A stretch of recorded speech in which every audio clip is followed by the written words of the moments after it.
Good morning, everyone. Good morning, everyone. All right, one more time. Come on. Can I have everybody tell me good morning? Thank you. Welcome to 1 Million Cups. Please raise your hand if it is your first time here. Awesome. Thank you for coming. My name is Tyler. I'm one of your community organizers. Next to me, I have Caitlin. I have John. We have Courtney, and we have Nicole in the back on video. Everybody wave hi to Nicole. Hi, Nicole. It doesn't matter. All right, so for those of you that are here for your first time, this is the way that this works. We're going to have two presenters get up here for about 6 minutes apiece. They're going to present their business to you, and then we are going to turn it over to our expert panelists to ask some good questions. And then you guys are going to get the opportunity to ask questions as well, so definitely be thinking about those when these guys are presenting. Please also take out your phone, and if you don't have the 1 Million Cups app, please download it. And if you do, please check in so that we can leave our presenters some feedback. This is why they're here, and this is why we're here as well. And without further ado, I'm going to have our expert panelists introduce themselves. You guys ready? Always ready, right? Hi, I'm Jeff Shackelford, director for the Digital Sandbox here in Kansas City. We're an early stage proof of concept program to help very early stage entrepreneurs get from idea to hopefully working prototype to beta customers to commercialization, create new companies and new jobs. So if you're planning on applying and pitching, and we run all the time, quarter to quarter to quarter, I'll be at the Sprint Accelerator today at 2:30 to do how to pitch to the sandbox. So we strongly advise if you're planning on applying and going to come pitch to us, it'd be worth your time to understand what we look for and what we hope to see. So other than that, I'm thrilled to be at 1 Million Cups when I can, because we're usually seeing presentations on Wednesdays. So it works out well that we're not seeing them in June, so it's perfect. Good morning. My name is Matt Danzler. I'm the VP of Sales for Illumasoft, and we help businesses become more profitable and run more efficiently through software development. Thank you guys for being here. All right, our first presentation is Alice Analytics. Please help me welcome to the stage Taylor Stevenson. Give him a warm round of applause, guys. Thank you. Thank you. Hi, guys. How's everyone doing today? Good. So I want to start by kind of telling my story. So I was the kid who went to college and couldn't really figure out what I wanted to do with my life. So what that meant is I went to school for a couple of semesters, and then I'd drop out, try to go and do an entrepreneurial venture. My first failed one was in the restaurant industry. Went back to school for a couple years. Couldn't figure out what I wanted to do. Got a chance to be a Vegas promoter. So I spent 4 months in Vegas doing promotion out there. Really liked it, I guess, but wasn't the right fit for me. So I ended up in North Dakota, working in an oil field, making really good money, right? I was pulling down $10,000 a month as a 24-year-old, but I was miserably unhappy. So I came back to Kansas City, actually, and started to try to decide what I wanted to do with my life. Ultimately, I decided I needed to move into sales, and there's a man in this room by the name of Dave Wowak who ultimately gave me my first opportunity. I was not the perfect candidate on a resume. I had no sales experience. I had switched jobs once every 18 months, but ultimately Dave saw something in me, my soft skills, that ultimately gave him the ability to give me an opportunity to get into sales. So Alice Analytics is quantifying soft skills in potential employee candidates. So the problem with our current resume-centric HR process is that it doesn't give us an evaluation of candidates' soft skills prior to candidate interaction. What this means is that it leads to wasted time in interviews with candidates who ultimately don't have the soft skills to perform, and it leads to missed opportunities with individuals who have the ability to perform but don't have the optimal resume. So the reason why that is because we're so focused on the resume. So a resume is a great way to tell what you are capable of. It's a way to find out your education, your experience, what you've done in the past, but it doesn't tell you who you are. It doesn't tell you anything about the individual themselves, and ultimately that's what drives productive employees. So we started to evaluate how we could evaluate soft skills, right? And ultimately, we decided on the video medium. So it's like 80% of digital content these days is produced in video. It's how we're consuming it, and it's the future of content production. So we thought, how do we incorporate the video process into the hiring process? Well, ultimately, what that produces in video interview solutions is a couple of minutes of candidate video.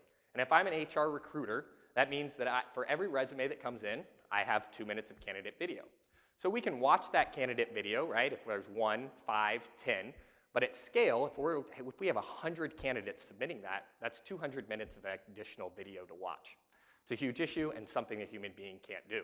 So we created Alice. Alice is a machine learning algorithm that watches candidate videos and then ultimately determines and judges the soft skills that are being presented within that video. At its core, if you give Alice 30 to 60 seconds of candidate video, we'll tell you how positive, articulate, confident, and energetic an individual is. Ultimately, we place that within HR departments in order to help assess candidates' soft skills prior to candidate interaction. So Alice itself works by analyzing 35 features across 3 main bucket sets. We're looking at microfacial expressions, all the nonverbal communication. We're looking at speech to text, the content of what you say. And we're analyzing running what's called a spectral wave analysis of the audio file in order to understand delivery. So we're looking at things like tone, pitch, inflection, change of speed all over time. There are 30,000 data points in the average 1-minute candidate video that Alice looks at. And ultimately, those go into our 4 proprietary algorithms to quantify positivity, articulation, confidence, and overall energy. What we provide to our employer partners is the ability to assess candidates' soft skills prior to candidate interaction. So we place this in HR verticals of large-scale organizations, medium to enterprise-level organizations, in order for them to help understand the soft skills that are necessary to be productive employees within their organization. There's both a short-term and a long-term data play to Alice here. We help organizations understand the soft skills that ultimately produce top performers within their organization. So when everyone hears AI, it's kind of a scary world that we live in, right? Especially when we start to apply it to the human resources department, something that we define as fundamentally human. However, one of the core ethos that I want to talk about of Alice is that we believe that AI technology shouldn't be leveraged in a way in which it replaces the human decision-making process. What that means is that Alice provides quantitative data to our employer partners, which is insight that then they can make action upon. Our technology does not tell companies who they should hire, but rather it tells them why they should hire particular individuals. So this is just some of our team members, and it goes to show you what you can do when you start to evaluate soft skills instead of the hard skills. I interviewed for this job for 6 straight weeks, and not once did Mike Mathia, our CEO, ask for my resume. With that, I'm at my 6-minute mark, so I'll open it up to questions and answers. Thank you, guys.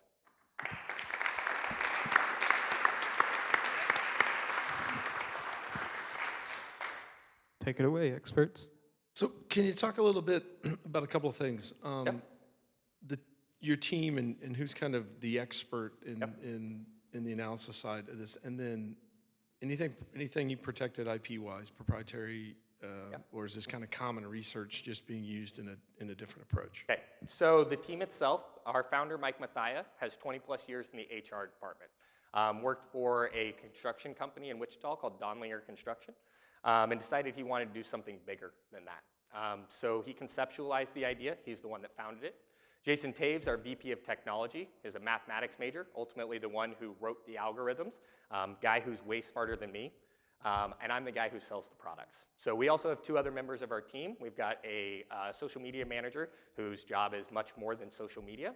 And then also we have a director of customer experience, which handles our clients after we sign them on. So in terms of proprietary technology, we went the trade secrets route because the technology is pretty new to market.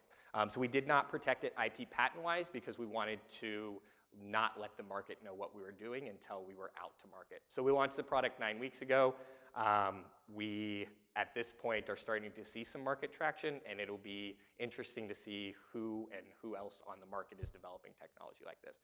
There's one current company out there that does something similar, in a similar vein to us, in terms of analyzing candidate video and then using AI to analyze that. Other than that, there's no competitors on the market.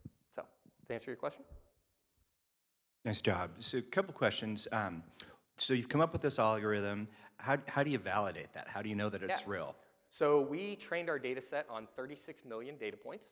And what we did is we took HR executives in the Wichita market across a variety of industries. We had them go and do basically interviews with a bunch of different candidates and had them put their own human perspective on. So then we validated that model, or validated Alice, the original base model, against that cross-reference.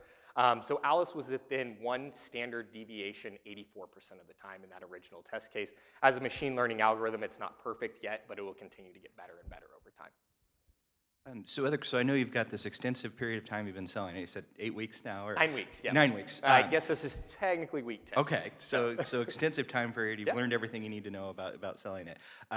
What are you running into, or do you anticipate running into HR people that are maybe set in their ways? They are not convinced that soft skills are even something that they should be looking at. So in a 2016 survey by Forbes, they interviewed 900 executives, and 92% of them reported that soft skills were as important or more important than technical skills.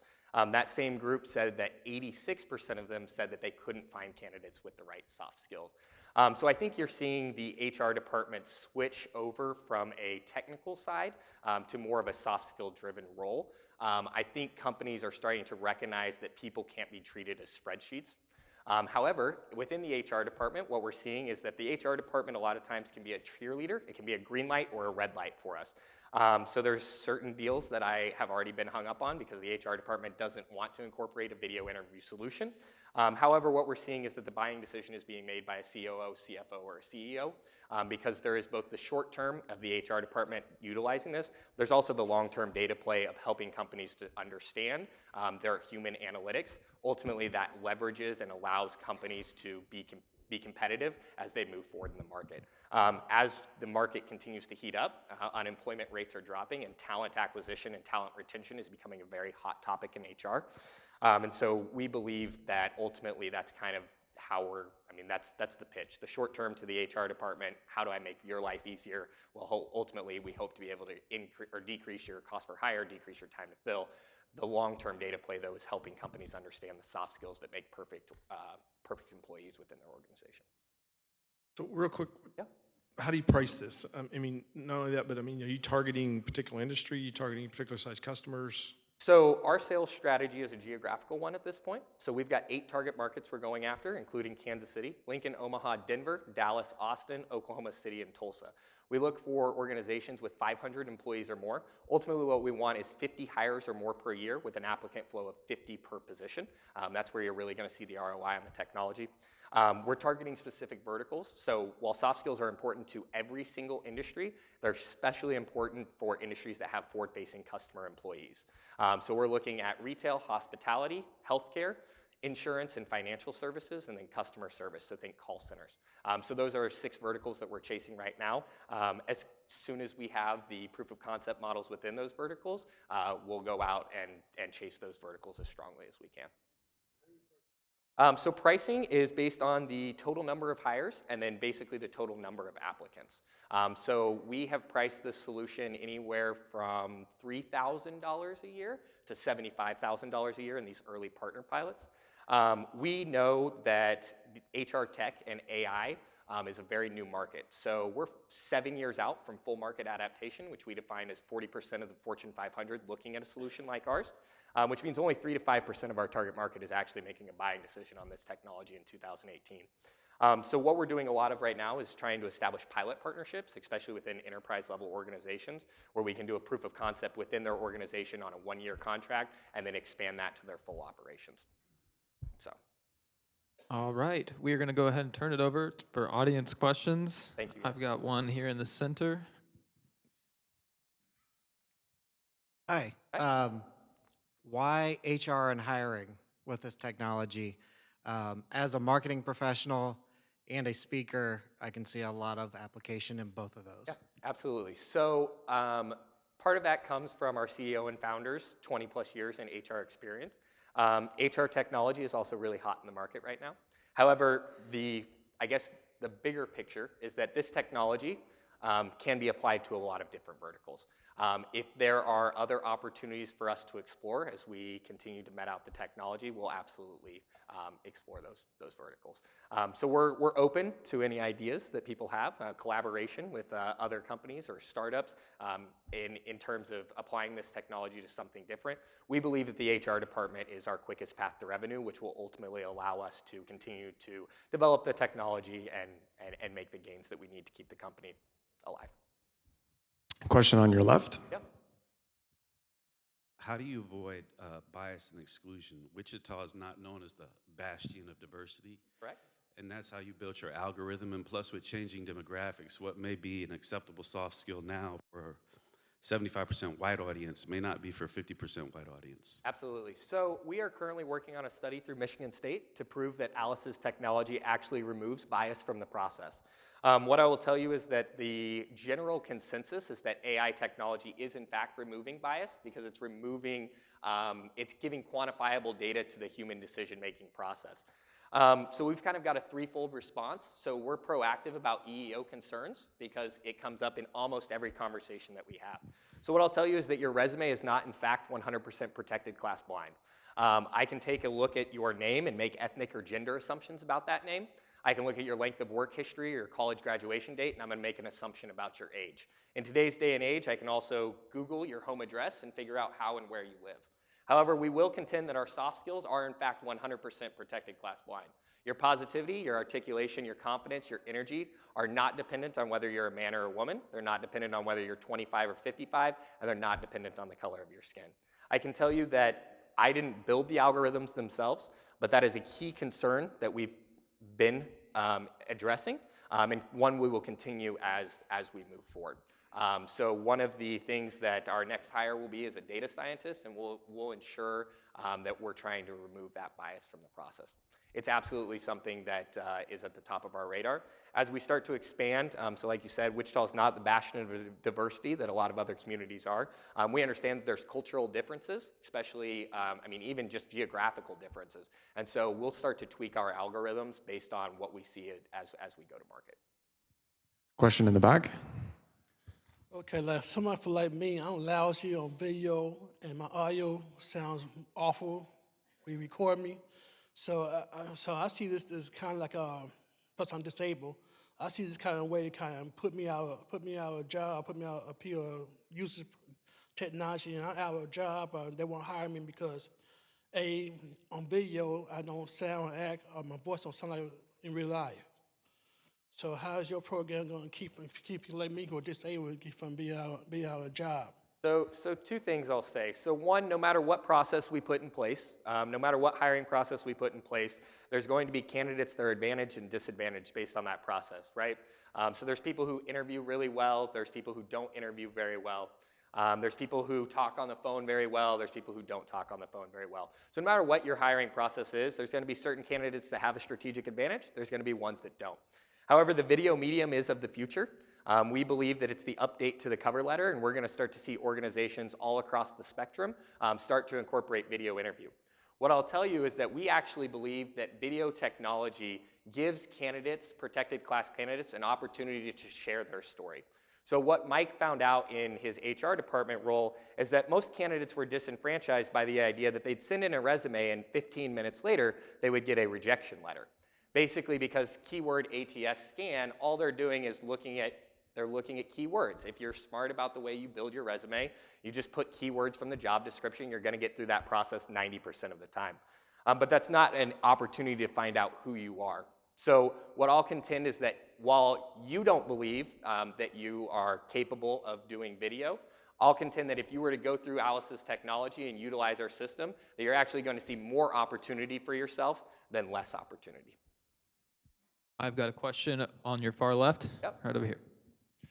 Good morning. I'm here to learn from you, and for the sake of this question, I'm assuming you can define the four attributes that are on, the four circles I'm assuming you have that definition. I'm assuming that that the video can be translated to the metrics. I'm assuming all of that works, okay? I trust that the tech is there.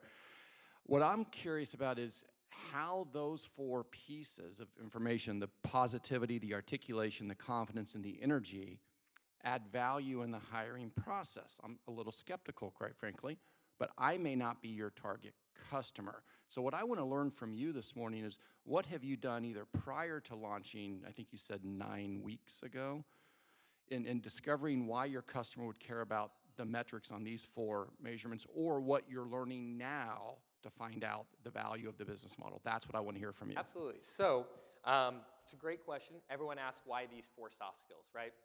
So first and foremost, remember that we're working just off of video data right now. So the metadata that comes out of video, these are the algorithms or soft skills that we can quantify. With any technology product, you start with a lean product. We took an agile approach to building this so we could get the core technology to market. As we begin to go to market, we're going to ask our pilot partners, what else is it that you want to know? What other soft skills can we quantify for you that ultimately become beneficial? So things like teamwork, right? Resilience, persistence.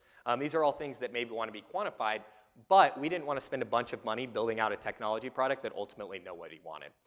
What I will say is these 4 soft skills give you a general analysis of an individual. So positivity, articulation, confidence, and energy. If you rank highly or you're the perfect fit on those soft skills, then that will ultimately lead you to better results in your hiring process. It's built for customer-facing employees. So if you think about a sales rep, for instance, you need high confidence. You need articulation. You need your ability to go out and speak to candidates, tailor your message, right? You need maybe not quite so much energy, but you also need positivity. You always have to create win-win scenarios, right? Customer service reps, same thing. If you're talking to people on the phone all day long, as a claims specialist, you're dealing with people who come in upset. Your positivity is extremely important to that. So those are the 4 soft skills that we started with. We obviously have expansions plans on both our short and our long-term roadmap. Answer your question? Cool.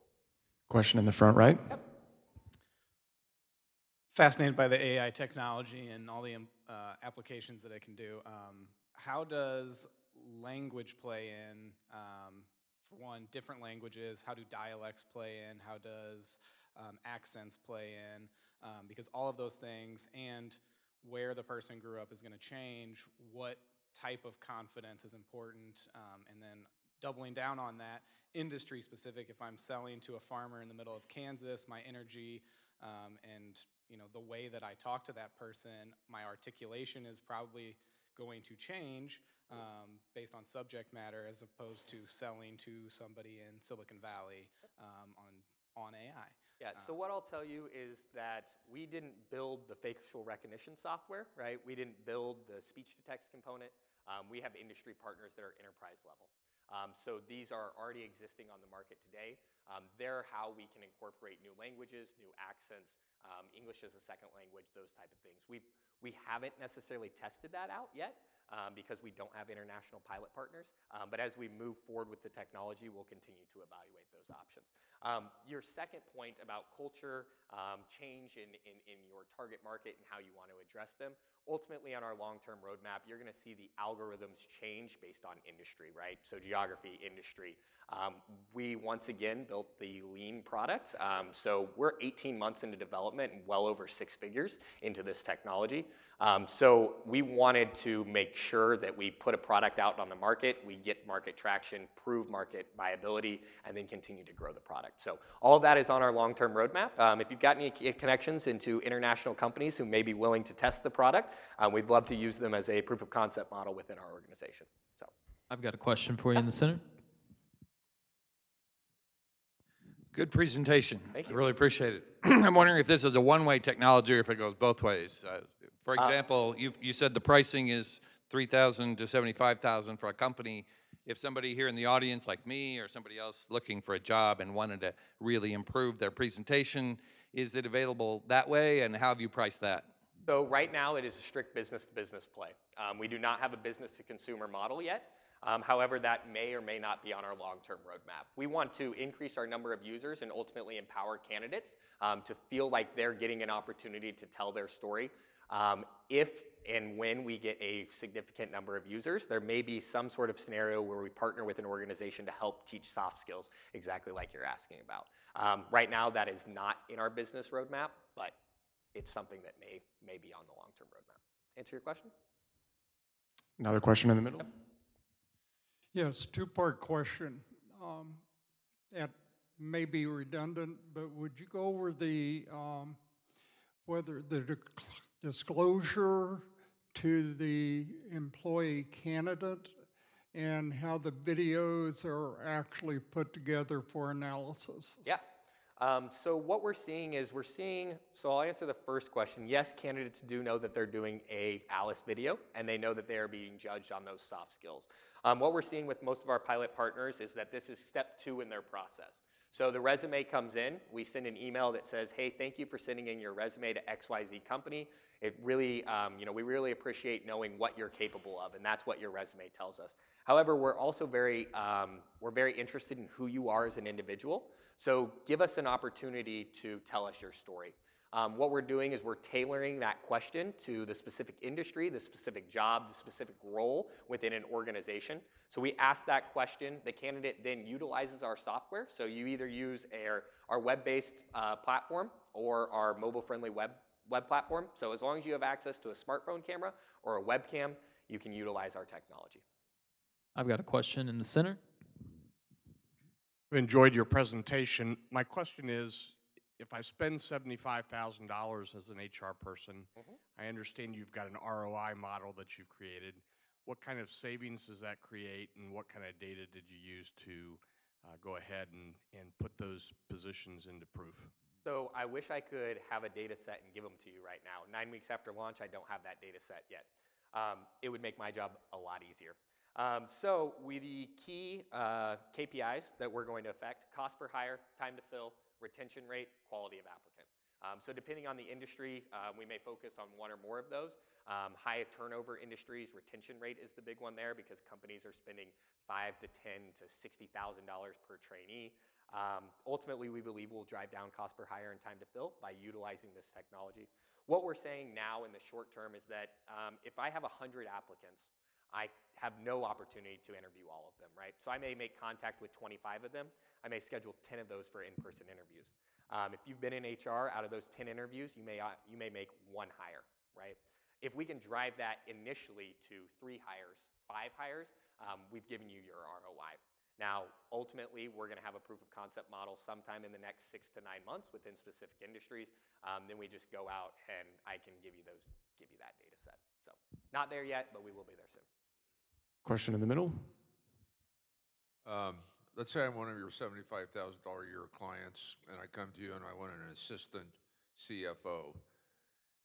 I want a man. I want somebody that's in the 35 to 40 year age category, and I don't want a Hispanic. What do you do? Well, ultimately, what I would tell you is that ALICE's technology can be utilized any way, shape, or form you want. What I'll tell you is that our terms of service agreement means that if you discriminate on your hiring end, that's on you and not on us. We are not a index of people. We are not a sourcing platform. We are simply an assessment platform. So you would have to bring in whatever candidates you want into your organization. We would assess them on the soft skills. We'd give you that data, and then that's your option to do whatever you want to do with that data. So the discrimination is at my end, and you have no idea that the employer is discriminating or not assisting them at all? Ultimately, that is what our terms of policy and our terms of service say, yes. The technology obviously can be used to discriminate. The technology itself, though, is built in a way that it doesn't discriminate against the candidate. So we provide you quantifiable data. However you choose to use that data is on you. Just like any employer in their hiring process today, discrimination happens every single day. And ultimately, that's on the HR department within that organization, not on ALICE. However, we do know that we will one day face legal lawsuits against that. And so within our business plan, we have money set aside to fight those components. So Taylor, our final question for you today is, what can we as a community do to help you? So I've got 3 asks here. So the first one is say yes. As startup entrepreneurs, a lot of times we're asking a lot, right? We're asking people to take conversations, we're asking people to take demos, we're asking people to take phone calls, and you may not immediately see the value in that. But what I'll tell you is that if you sit down with someone for 30 minutes, there's a way that you can help that individual, and there's a way that they can help you. So say yes more often. Be willing to take those conversations, even if you can't immediately see the value. Please take those conversations because that's how you grow ecosystems. And be honest with those people. I'm not telling you that you need to say yes to an investment. I'm not saying you need to say yes to a contract, but take the conversation, say yes to that conversation. Secondly, support Midwest innovation. So I will tell you that while some people view Kansas City and Wichita as competition, that's not in fact true. We are in fact in collaboration. Midwest innovation is something that is being viewed from the outside. So we were at Collision Conference in New Orleans, and every VC firm we talked to, when we told them we were from Wichita, Kansas, told us to immediately pack up and move our company.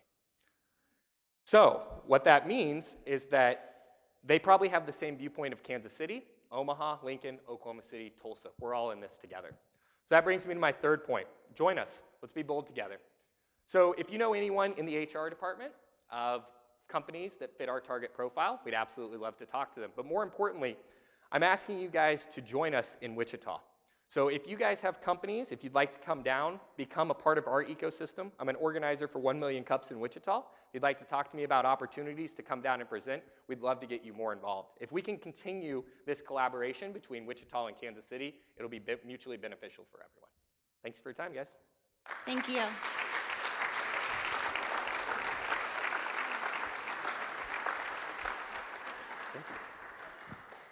Okay, I have a couple of quick announcements today. First off, we have 5 pairs of tickets for the Royals game next Monday night for Entrepreneurship Day at the K.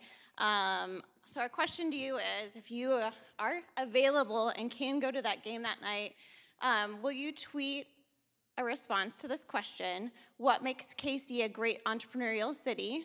So please get your phones out. And then we will select the winners and announce those at the close of our program. Yeah, and use the hashtag 1MCKC. Thank you, social media row in the front, right? Okay, second, Mug Club. So if you've been to 1 Million Cups 10 times or more, please raise your hand. And if you have not received a mug yet, please keep your hand raised. There's a few out there still. John's making his way over to my left. Good morning.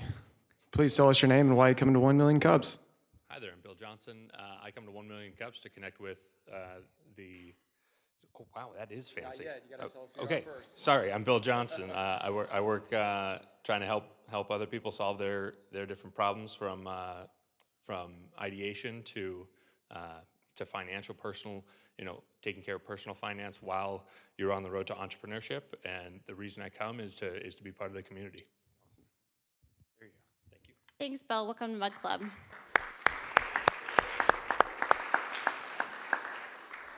Okay, and finally, I have a big announcement for Kansas City and 1 Million Cups. This is our 6th year in our program, and we've continued to build this community and innovate. Sorry, I'm actually a little nervous making this announcement. I don't know why, because it's really exciting. But 1 Million Cups of Kansas City is moving. Thank you. And we are actually going to move to Plexpod Westport Commons at the beginning of August. So we are really, really excited. We have some great things that are going to be happening.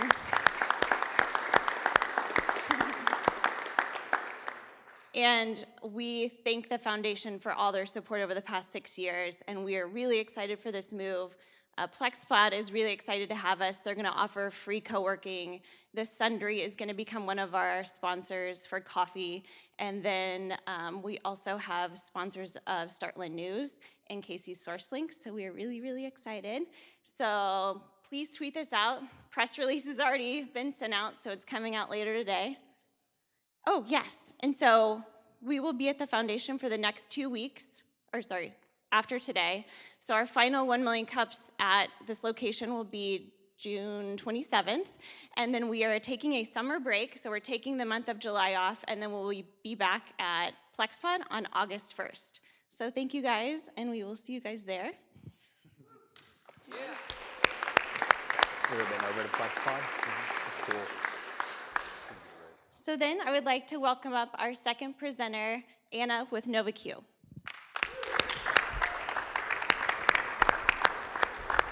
All right, can you guys hear me okay?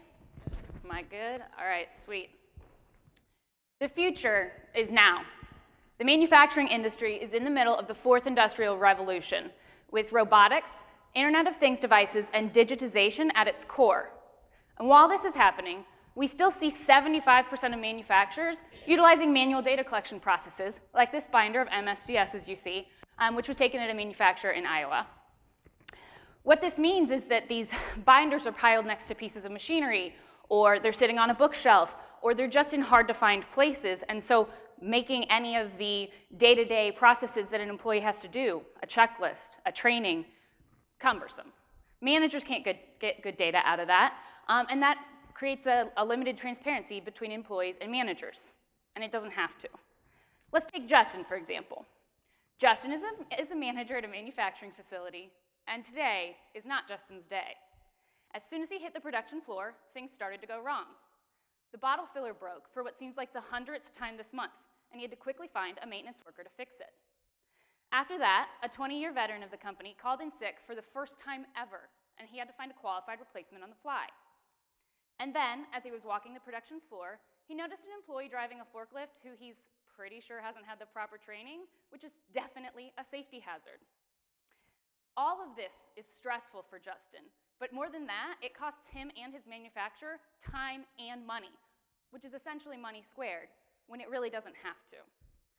We've created NovaQ Nsight, an engaging platform for safety, maintenance, and training processes. Instead of having to go to 3 different people or go into 3 different systems, you can simply pull up NovaQ Nsight on your phone and see just how well your facility is actually running. For Justin, requesting maintenance could be as easy as scanning a QR code and clicking a button. He can even take pictures of what needs to be fixed, and that information will instantly alert a technician. To find a qualified replacement when someone calls in sick, you can simply pull up the information on any piece of machinery and see a list of users who are qualified to run it and their current training level. And if you want to check to make sure that forklift driver actually has been trained, you can pull up their profile in the system, see every training they've ever completed, and their scores on all their quizzes. Now, Nsight is not the only solution we've created to the problems that manufacturers of today face. Often, manufacturers have a hard time knowing where their materials are until they've hit their back door. And for that, we've created NovaQ Material Tracker, a just-in-time manufacturing tool that tracks materials from the time a purchase order is created until it's been received and ready for production, which creates visibility throughout the entire process for vendors and manufacturer alike. We sell both of our products as a subscription-based model. NovaQ Material Tracker has a one-time setup fee so that we can integrate with systems already in place within a facility, such as Oracle or SAP. NovaQ Nsight has no setup fee, but we charge a per facility per month fee plus $35 per manager. Any floor employee that's just trying to get in, take their training, do their job is completely free in NovaQ. So with over 250,000 manufacturers in the United States alone, we're looking at a current addressable market of Midwest-based, between 100 and 500 employees in their facility, still utilizing manual data collection processes of over 50,000 firms. For us, with the average cost of what NovaQ will cost a facility is about $20,000, we're looking at a little over $1 billion current market for us. And we're pretty excited about that. Our current customers include Frontier Co-op, a spices and incense manufacturer out of Iowa, the Durham Company, an electrical box manufacturer out of southern Missouri, and Unilever in Jefferson City, Missouri. They're a $62 billion company that makes products like Axe, Suave, and Dove, and they are utilizing both NovaQ Nsight and Material Tracker. So currently we're sitting at a little over $60,000 in annual recurring revenue. We're hoping to sign another customer this week, so we'll see. The current team includes myself. I'm our CEO and co-founder. I have over 7 years of design and development experience. My CTO and CFO currently is my husband and co-founder, Chad Haney, with over 15 years of development experience, including integration with Oracle, which is very common in manufacturing. And Austin Gardner, who came to us with a previous company as an intern, worked his way up in development, and is now an integral part of NovaQ. And then in April, we hired our first director of sales and marketing. So kudos to Alice for letting your sales guy come up here and talk. He's only been on for us a couple of months, and I wouldn't have let him. So that's NovaQ. I'm happy to answer any questions that you guys have, and we're here to take manufacturing to the next level. Thanks so much, guys. Round of applause.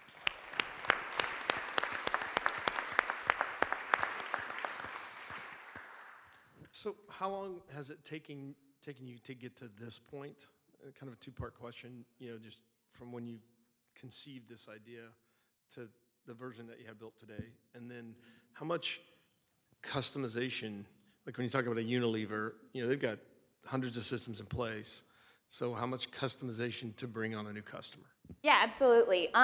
So first question, we incorporated it in May of 2017. We're barely over a year old. We didn't start full-time developing on this until August. So everything we have in the system right now has been developed between August and now. We signed our first customer, which was Unilever, in November, our second customer, which was Frontier, in December. So we've moved as fast as we can once we started getting going on it. And the reason for August was we got some seed funding at that point. Before this, we were a software development company that did custom software solutions for other people. And so that was the turning point for us to go ahead and make that full-time jump. And your second question was customizations, is that right? Okay. So NovaQ Insight has no customizations. The software is so flexible that they can put whatever they want in, and it's really just a framework for the content that they already have. We're not providing their SOPs, we're not providing their checklists or what we think that they should have in there, lockout, tagouts, any of those sorts of things. We're just providing the framework for them to put it in there, track who's done it and who hasn't, which is helping with workplace advancement. Employees know where they need to go to get to the next level, to get to the next pay grade, or whatever that might be. So no customizations on that front. Now, Material Tracker has customizations, so we can pull their production and purchase order information, and that's why there's that one-time $7,500 setup fee. So what's the story behind, how did you convince Unilever to jump on board with a company that wasn't even a year old, software that really hasn't gone through 3, 4, 5 versions, upgrades, and so on? That's a great question. The truth is that they came to us. Now, prior to that, we had provided them a proposal when we were our other software company for cleaning, lubricating, and inspecting checklists. And we got to sit in this meeting with the entire Excellence in Manufacturing team, and the maintenance manager started arguing with the training manager, who started complaining to the safety manager about whose job was harder, what metrics they couldn't pull, all those sorts of things. And so from that, we said, can we ask you more questions about this? Picked that team's brain, and then that facility had an entire management shakeup. Everybody shifted and changed except for one person. And so when the new training manager came in, he was getting ready to purchase some software, and he said, does anybody know of anything? And that one person that was left said, you should talk to NovaQ. And so he reached out to me. So once again, timing was pretty important. Yeah, it was. We found right place, right time, and networking to be important for us, for sure. My pleasure. Nice presentation. So a couple quick questions, not to beat a dead horse with the integration. With the ERP vendors, are you using just, how are you working with them? I mean, is it just an API? Is it? We're working on getting some, sorry, I did not mean to cut you off on that. No, that's fine. We're working on getting some formal ties, like APIs and stuff. Currently, right now, we're doing it the good old-fashioned export from there and import into us method. For one of them, we're taking it in an email. We get emailed the data, and then my email parser goes out there and pulls the data in, and that's how we're doing it right now. We're working on formal partnerships with SAP, Microsoft Dynamics, a few of the other ERP systems, because what NovaQ is right now is not entirely where we want it to be in the future. We want to be the one-stop shop for all information in a manufacturing facility. We want to integrate with Internet of Things devices. We want to integrate with those ERPs, with the HR software, Workday, whatever that is, so that everything's in one place and they're only going to us. Okay. So along those lines is, I know you've been around for so long that you probably have your exit plan all worked out by now, but oh. Oh, wait, hold on. I thought it was on there. Oh yeah, they're there. Okay, so that was going to be one of my questions with the ERP systems. Is that an idea for exit? Is that they acquire you and just become a module to? Yeah, we could see SAP or Oracle it being a good value add. They already have a lot of manufacturing pull, and a lot of their software is in manufacturing, but it's not very user-friendly. In fact, only 1 or 2 people usually in any facility know how to use SAP. So it's always very interesting to talk to those kinds of people. So we see a value add there. We also see a Microsoft who's really trying to get into the digital space. We would like to eventually have augmented reality with NovaQ. So instead of having to walk up and scan a QR code, you put on your Microsoft HoloLens, you walk the floor, and the machines tell you how they're doing, essentially. It notices somebody's eyeglasses aren't on in the back of the room that your eyes can't tell, but it can. So we could see Microsoft being a potential purchaser as well. And then possibly a manufacturer like a Unilever that just loves us so much they have to bring us on an internal. Okay. So can you tell us a little bit more about your sales and marketing plan? Yes, I totally can. So we have 3 things we're trying right now. Now, I will say that we're always testing these. We're trying to see which traction channels actually do make the most sense for us. Right now we're doing direct sales, trade shows, going to as many events as we can, and we've seen trade shows to be pretty good for us so far. Targeted marketing, so we've got some free resources on our websites as well. A safety incident calculator, so you can see how much indirect and indirect cost one small cut on the hand is actually going to cost your company. And those sorts of things. And then strategic partnerships. We just recently became a partner with the Missouri Association of Manufacturers. We're working on a manufacturing association out of Illinois, and we're working with the Missouri Employers Mutual on a partnership there. So trying to make good strategic partners so that they can help us further our network. Okay, do you see your location, or have you thought about moving to Kansas City, or not out of the Midwest, of course, because we want to keep everything here. Do you see that as a challenge at all of where you're physically located right now? A little bit, yeah. So we're actually located in Moberly, Missouri, which kudos to anyone in the room that knows where that is. Yeah, it's 30 miles north of Columbia. We love it there. We're there for family reasons. We're actually going to be moving here, though, for July through October. So we're really excited to be joining this community. So anybody has great tips on where we should go to eat or grab a drink, you let me know. But we're really excited. Our 3-year-old's going to be in the Montessori Academy. Well, I love the Kansas City community. I've recently gone through the Pitch Perfect program here as well, so we're super thrilled with this community and excited to be a part of it. Wish we could relocate long-term, but we can't. So you mentioned August was important that you picked up some seed capital? Yeah. So where does a small company starting in Moberly find seed capital? The Iowa Startup Accelerator out of Cedar Rapids, Iowa. They're a fantastic accelerator program. Really nice guys, really nice people. And we actually applied to them in May of last year, and they said, no, we were too early, which we totally didn't agree with, but we were totally too early. And so when we came back in August, we said, hey, we're a little further now. We've done a lot more business building, because we're software developers. We can build the product, but we wanted to make sure the business was there. We talked to more manufacturers, and they took a chance on us. So we did that, and it was really great. And no request from them to relocate to Iowa, or? No, they would have really liked it, and honestly, we would have loved to live there too. Kansas City and Cedar Rapids actually have very similar communities, and both are very entrepreneurial minded. Moberly's really not, but we're hoping to maybe change that. We'll see. But yeah, we would have liked that. And then, yeah, we've got some seed funding from the Iowa Startup Accelerator past that as well. They gave us some follow-on funding and the Missouri Innovation Center. So we've raised $120 to date. All right, we're going to go ahead and turn it over for audience questions. Please raise your hand if you've got one. I've got one back here.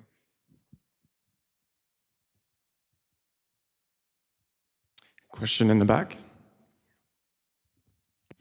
Who's your competition and how do you price your product? I almost knew that was going to be my first question. So we have competition in all 3 of the sectors. So we're targeting safety, maintenance, and training.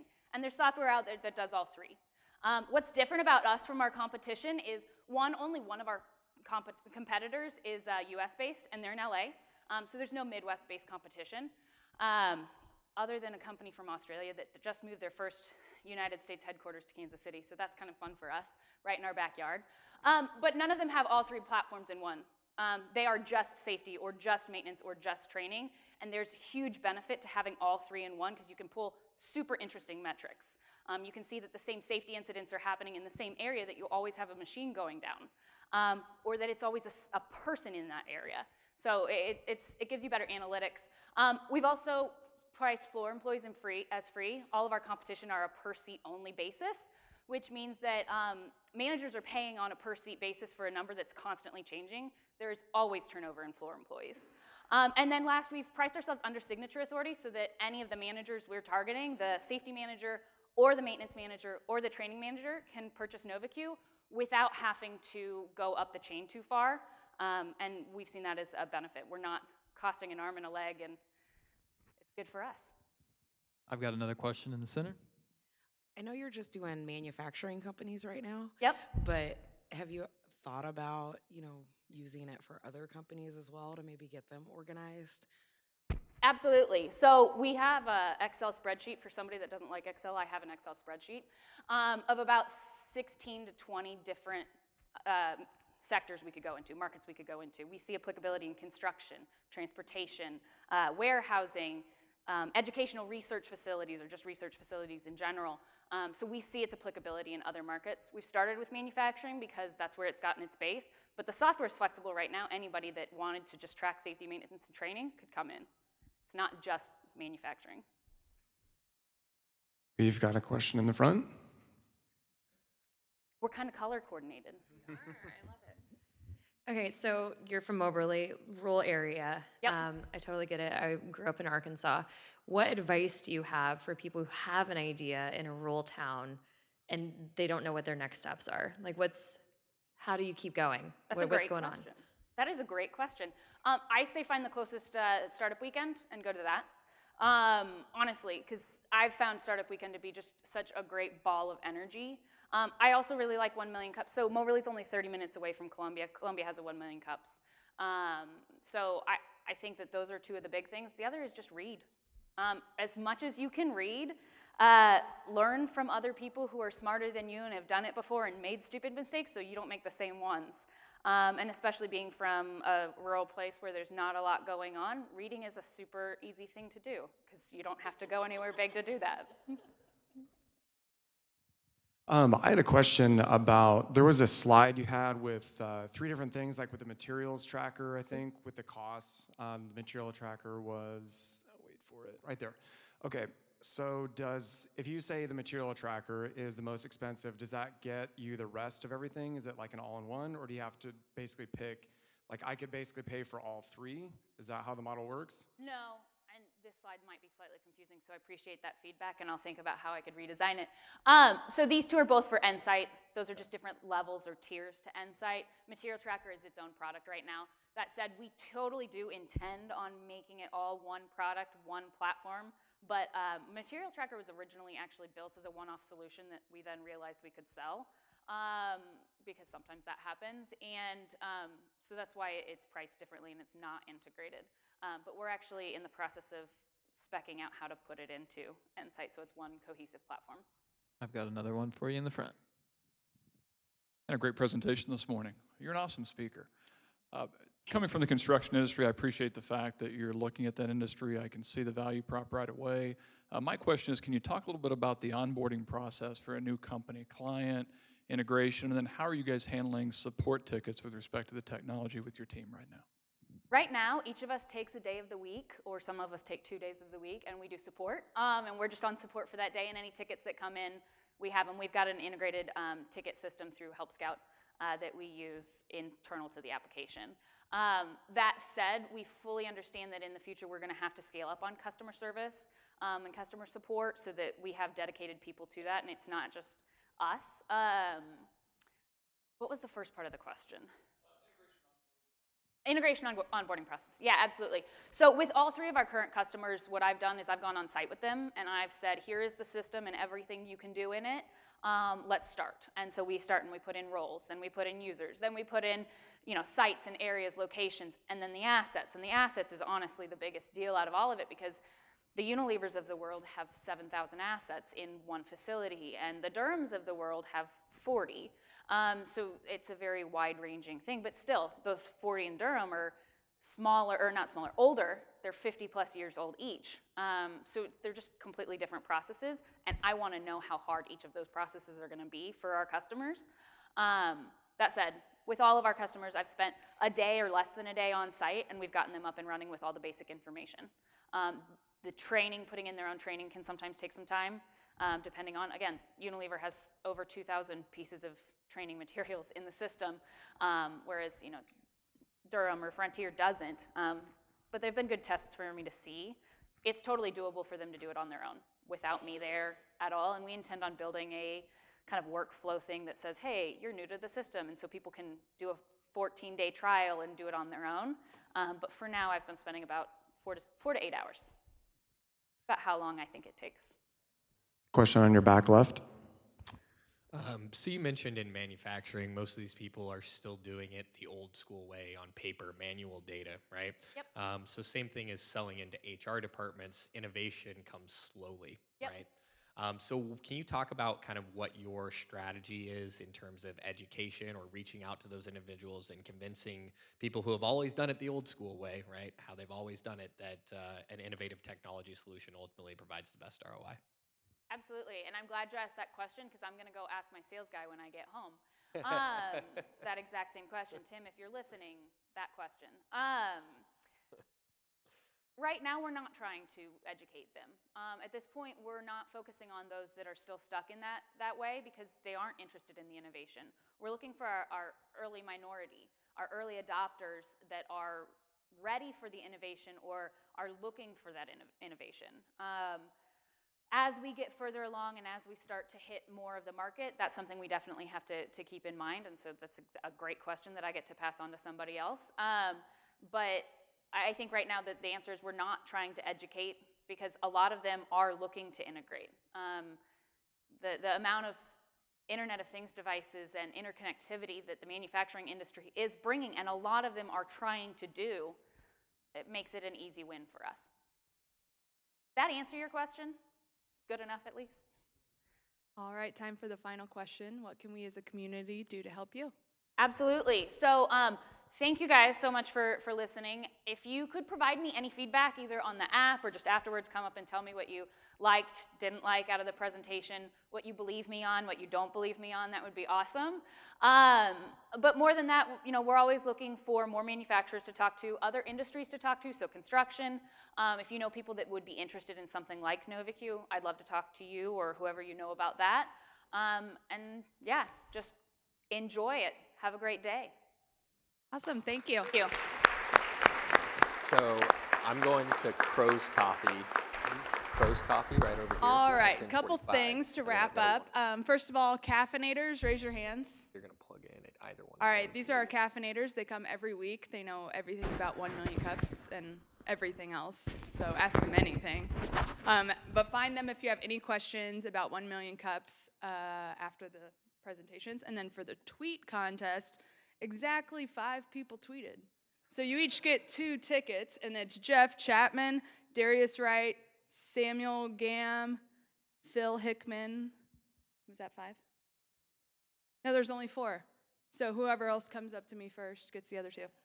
And so join us next week for Caw Point Meadery and CIC Power Box, and be sure to spread the word about us relocating. Thanks, guys.